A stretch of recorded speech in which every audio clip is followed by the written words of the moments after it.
Guys, the jig, man, I just love it. We're going to be talking about my Block It throwback jig. Also, guys, I'll link my throwback jig link in the description of this video if you guys would like to pick up some. But let me talk about the jig a little bit first, and we're going to get into the areas to fish it in.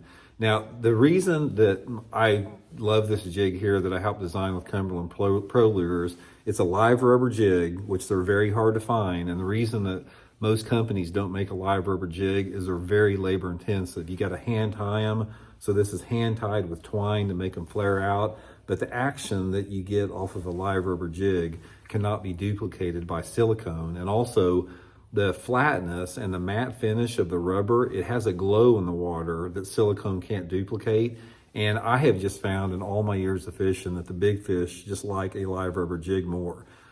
So specifically, I want to talk about the browns. Now, in the month of March, in my opinion, brown or brown and orange is your two best colors most of the time, as long as your water visibility is not muddy.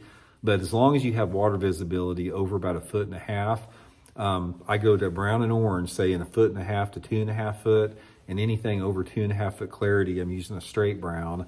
And I usually pair it up. My favorite is this green pumpkin Zoom big salty chunk here. This is my setup.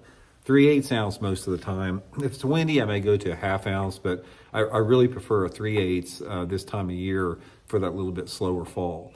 Now, here's what you want to look for in the month of March with a jig, because a lot of people have sort of gotten away from jig fishing. You know, there's so many other different type of lures out there with the lure technology that jigs sort of get a back seat anymore. But guys, I'm telling you right now, in the month of March, a jig and a big spinner bait are going to be your two best baits to catch big fish on if you fish them in the right areas. So if you guys have been in the channel, you've been watching my channels the last month, you hear me talking a lot about bluff banks and channel banks.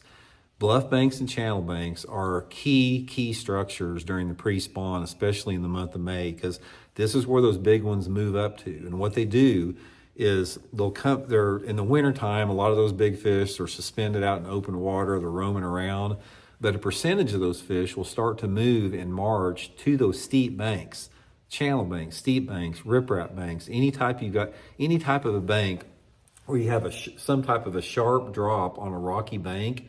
It doesn't have to be vertical, just anything like a 45-degree angle bank or greater.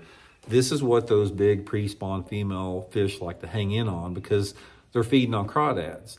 And one of the reasons that a crawdad pattern crankbait or chatterbait or jig works so good during March is that bass prefer a crawdad over a shad if they can get it, because there's more protein in a crawdad and they need protein to help build their egg sac. So they're really active